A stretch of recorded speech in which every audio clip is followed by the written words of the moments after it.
Hello again, my kindred spirits here on Inklings Femina blog. I'm going to try to keep in order, and I said the next time that I wanted to talk about truth. And is there truth, and can we know it? Yes. So this conversation today will be about, and I welcome your comments. You're welcome to join this conversation down in the comments. How are you all doing? What's new? What are you working on? Are you creating art, baking, sewing, writing? Just creating your beautiful family home. So anyway, I'm here about truth, beauty, and goodness. And today, again, like I said, truth.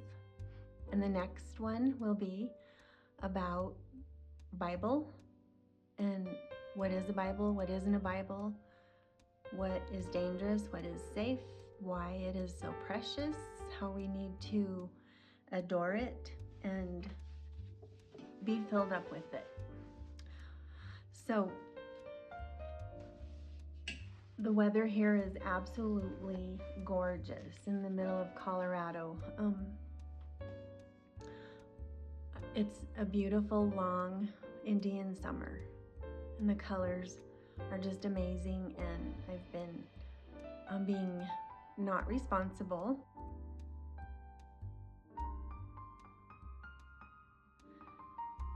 Soaking it up, sitting in the sun, going for walks. I love to walk through rustling leaves on the ground. I love to walk when the leaves are falling, and it's just magic. And this morning I drove to take our voting ballots early to a drop box that is 30 minutes away, and it was an absolutely glorious drive through this canyon along the river. God must be having so much fun with his creation. It's just stunning. So, took our ballots in early. I'm taking a training in a little while, today actually, to be a ballot drop box watcher, because I want to be a part of this. I think this is the election maybe of our life. I think that if we lose this, we may never even have an election again. I'm believing and praying, and I know what an amazing privilege it is for us to be able to vote. And what I'm kind of liking right now is that people are finally, progressives, liberals, woke, are finally being honest. For instance, the other day when Kamala, or whatever her name is, was at a rally and someone shouted out, Jesus is king, or Christ is king, and she said, oh no, you are at the wrong rally. And I saw a meme of her standing at heaven's gates and God saying, oh no, you are in the wrong place. Because they want to play these people who will not be honest. They want to play all sides. They say one thing and talk through all sides of their face and sit on the fence and face this way and that way. And oh, this looks good and that looks good. And play all sides with all people. Same thing in personal relationships with people who are not honest and will not have an honest conversation. But it was kind of refreshing to see her actually stand there and say that at a rally and finally be honest about being a God hater, a truth hater. They actually love death. The whole platform is for the bloodbath, as if it hasn't already been horrible enough. But their whole platform is about abortion. And if they win, then we're going to see a bloodbath like we never dreamed, I believe. So it's good to see honesty finally, and listen to her talk and talk about what has been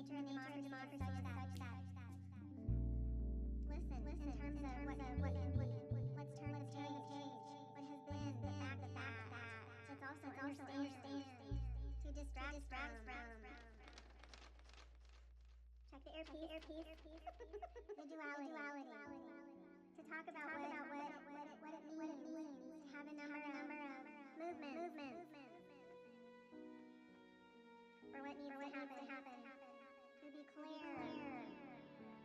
Anyway, it's awful. And so it's making me really, really remember the last election and what they did, all that they did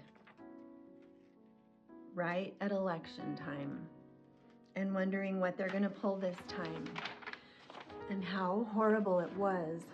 The tactics they used, the fear-mongering, the control, the things they made people do to go anywhere or keep their job or see their family and die alone. I mean, we need to remember and never forget and vote accordingly. Please, please, please vote.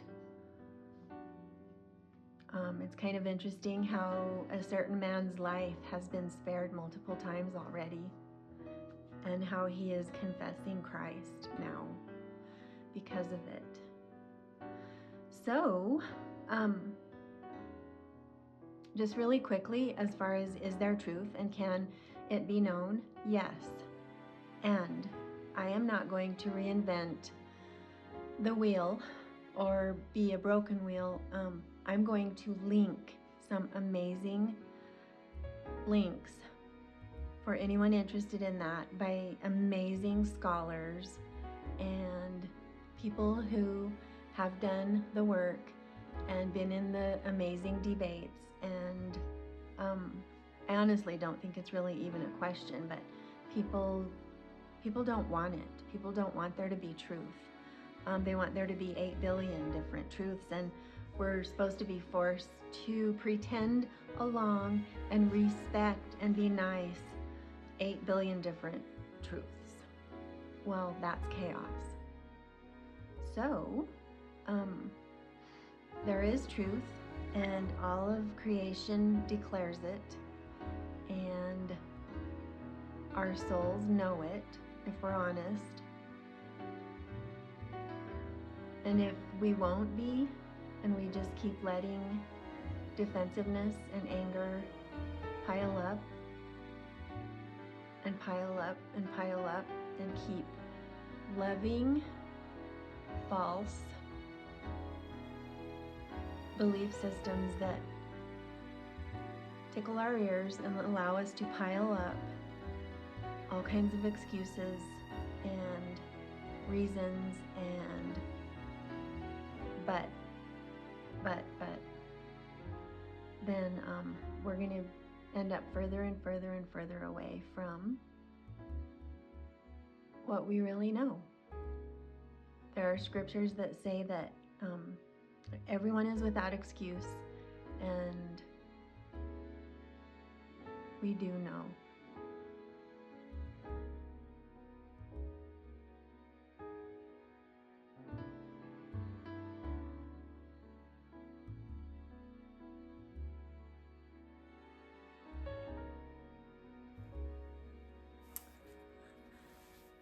So I think the reason that I think so much about and want to learn about and talk about and have a conversation about and observe what has happened to truth and why, and that we can know truth, is because mostly I'm watching and think so often about women today. Well, women always, actually, since Eve, but and how and why we're in such a mess as women, and especially as women who claim Christ. So we all know so many women who say they're Christian and who so easily fall prey to these diabolical influencers, TED talkers, authors, conferences, stars, movements, or who are these leaders of women, proudly and unashamedly disobeying the very Lord and his holy word. I mean, it's all right there, that they claim to serve and live for. And they're promoting others as influencers and leaders, promoting others and their heresies, their conferences, their books. And they partake in this so-called worship of, it turns out to be declaring, I am this or that, to the point of eroticism. I've seen videos where it's all women together, and they're all supposedly having this praise or worship time, and it is borderline, sometimes is erotic. Like they're all dolled up, barely dressed. I mean, it looks like very suggestive, and it's supposed to be worship, but it's all emotionalism and this big experience, and it's really disturbing. Please see the podcast called Lovesick Scribe, and there's a response to the Million Women Gathering that just took place, I guess, on the mall in Washington. It was supposed to be prophesied, blah, blah, blah. Prophets are supposed to be 100% correct, or they're not. But they prophesied that 1 million women would be there, but there was 250,000, which is a lot, but still, prophets are supposed to be 100% correct. And they never are. There are no prophets now or apostles. But all of these smart, beautiful, very successful women are part of this. And they say they're preachers and pastors, and there's no such thing. They've created a God that they are worshiping, and it's all about themselves being divine as women, so goddesses, and they've invented and created their own God or goddess divine that talks like them, walks like them, makes art like them, smells like them, thinks like them, wants what they want, bullies like them, grooms like them, rules over others, especially men, like them. And this divinity worships women in the end, really. Oh, wait, that's them. They've made themselves into this god or goddess divine. And there are masses of them. I mean, it's huge. And they're all glomming onto each other. So that others, they just love it. Because it helps them all justify their own sins. They laugh together. They whisper together. They love using foul language together, dropping F-bombs together as part of a spiritual conversation, and laugh. And being bad boss babes together. They imitate each other in thoughts and words, attire, brands, because they want to belong. So they are imitating each other. They're cookie cutters of each other. And since there are so-called Christian women or Jesus lovers or Christ followers they all feel like it's good and true and right and justified. And it's new. It's a newer, more honest, more awake, more woke, more egalitarian, new. Well, it's based on a lot of new books and a lot of new paraphrases, not even versions, but paraphrases of scripture. And they're following each other, and they are very, very, very successful together, because they are being turned over to their own desires, which scripture says they will. If we want something bad enough, God says, okay, have it, if that's what you want. And it's not the narrow way, and it's not the few. They're not separated out. It's a mass with masses following. Because, they love it because it's all emotional, huge emotional experiences, even erotic, and very warm and fuzzy and affirming and grandiosing. I made that word up, grandiosing. And it's excusing a whole lot of what is really going on and what has gone on. But they seem to be addicted to being or following those who get them all worked up into emotional frenzies. It's all about these amazing experiences, but nothing ever changes. In 2 Timothy, it talks about always learning, but never coming to the knowledge of God.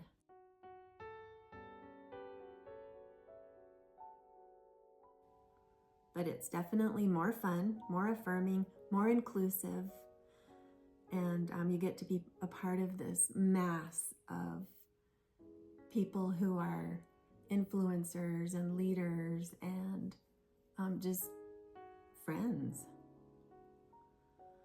It's huge. It's where all of the liver shivers are.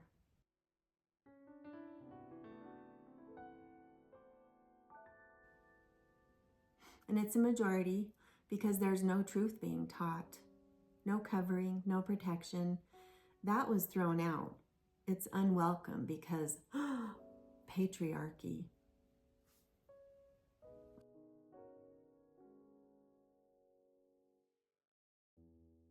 A lot of that will be coming on a vlog soon, all about feminism and how this is all happening. And yes, I know there's abuse on the front of patriarchy. Unfortunately, I recently did a deep dive into a lot of that, and I am aware of some of that, but it's not enough to justify what's happening. It's been taken to extremes. So please like, subscribe, share, comment, be part of the conversation. This is all really, really, really important to us as Christian women. And one of my favorite passages in scripture talks about considering the old paths.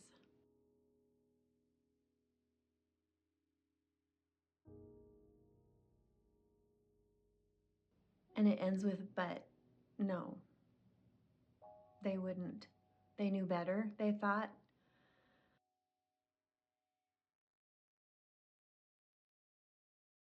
And we are responsible for doing due diligence, finding truth, beauty, and goodness, calling out darkness and false teachers. I just love that scripture because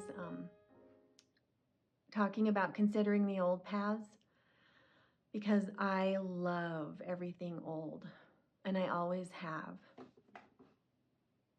From old wisdom, old truth. People from hundreds of years ago, thousands of years ago, who wrote it, taught it, shared it, believed it, and to now loving everything old-fashioned, the old ways, as far as home and life and family and art and literature and music, and I just can't get enough. And that's why I have always been a vintage and antiques person and dealer and decorator and user daily and collector. Did I say collector? So the name of my art business is Lost Arts with Janine. I love to make old things out of my collection of old things, antiques, vintage, ephemera, every beautiful, wonderful old thing. And I love to take them and make things out of them, like books and other kinds of art, assemblage, collage, whatever I can come up with. So this is a book made out of mostly old things, some new things, made to look old sweet fabrics and lace and buttons, ephemera. These are new, but they're made to look old. I love everything to do with like monasteries and beautiful old architecture.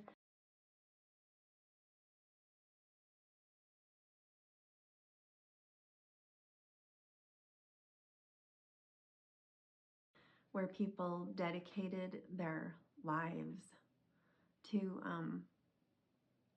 holiness, because that's what we're called to, holiness. We're not called to be this personality or that Enneagram or this or that. We're called to be holy. So one of my favorite books is called The Hawk and the Dove. It's a trilogy about a group of monks that lived back in the 13th century and what it was like to live together like that, and the politics and the corruption in the church, and their relationships and all of their hardships, and their working together and love for each other. They have a infirmary where some of the monks work and take care of the sick monks and especially the elderly monks. It's an amazing trilogy book. The Hawk and the Dove by Penelope Wilcock. It's actually a whole series, but I really love that one. And I need to read it again. But you can just hear and see and feel the life there when you read it. It's amazing. So making things out of old things. Actually, these are out of a book that I got at a thrift shop that was all photos like that of monasteries. So I took it apart and I'm using it in things like this. So art papers from classes, my little old newspaper that I made for the shop that I used to have, and I just collect and collect. So there's all kinds of different papers to do all kinds of different art, drawing, painting, writing, saving photos. So this is just my sample of what I love to do. Lost Arts with Janine, and consider the old paths. Come along with me. Over on my other channel, I have some tutorials of making old things.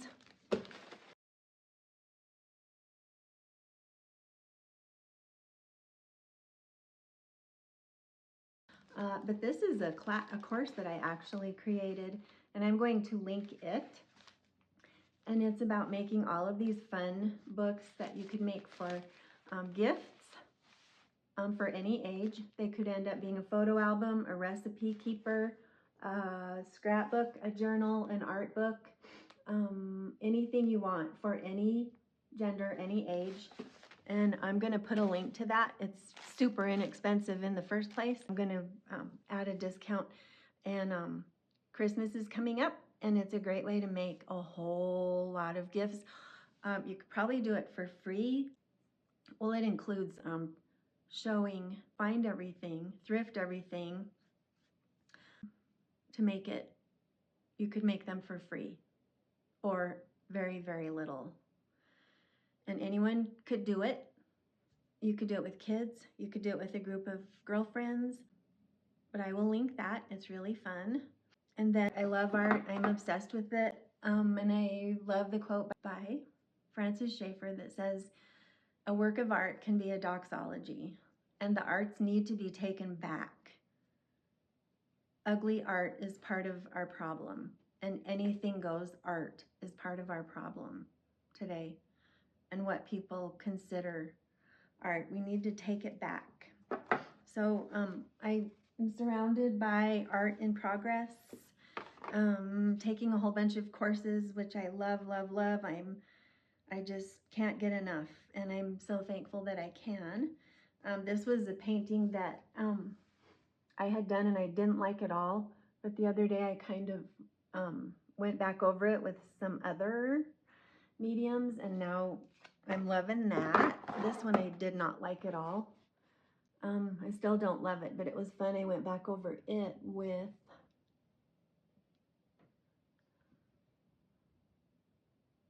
some other mediums, so that was fun. I'm playing and learning and trying to figure out what where my art is going. Field of sunflowers, little tiny cute first effort. I'm gonna do more. This is another one from another course, and I'm going to again take more art mediums to it and finish it up. And I have a whole stack, a whole pile. Been having a ball. I hope that you are able to be being creative in whatever it is that is your thing, your talent, your gift, because it's so healing and so good. So again, back to truth and considering the old paths. And just like with art, does anything go as far as churches, belief systems, what really is a Bible, even down to what really is art, and how things have been taken and used and abused and made awful and ugly and full of lies and things that are destroying lives. So we are responsible for seeking the truth. I'm going to link the very best scholars and people that I know of that have answered this. I'm going to link a really quick, amazing video about the gospel and the hope that we have. So have courage, and I hope you're having a great week. I would love for you to join the conversation if you do look at any of the links that I share, because I really believe they're the most excellent. There is truth and we can know it. We should consider the old paths. Next vlog will be about a Bible. What is it? How did we get it? Why does it matter? How precious is it? It's amazing, and it's very, very important to do our due diligence and be sure that if we are in one, it is a faithful, closest to original translation possible, and that we're in it as often as possible. And I'm preaching to myself. I'm guilty of not doing that. So I will see you next time. Have a wonderful week-ish. I'll be back as soon as I can. Thanks for joining me, and like, subscribe, share if you would, and join in the comments below the description. I'll see you soon.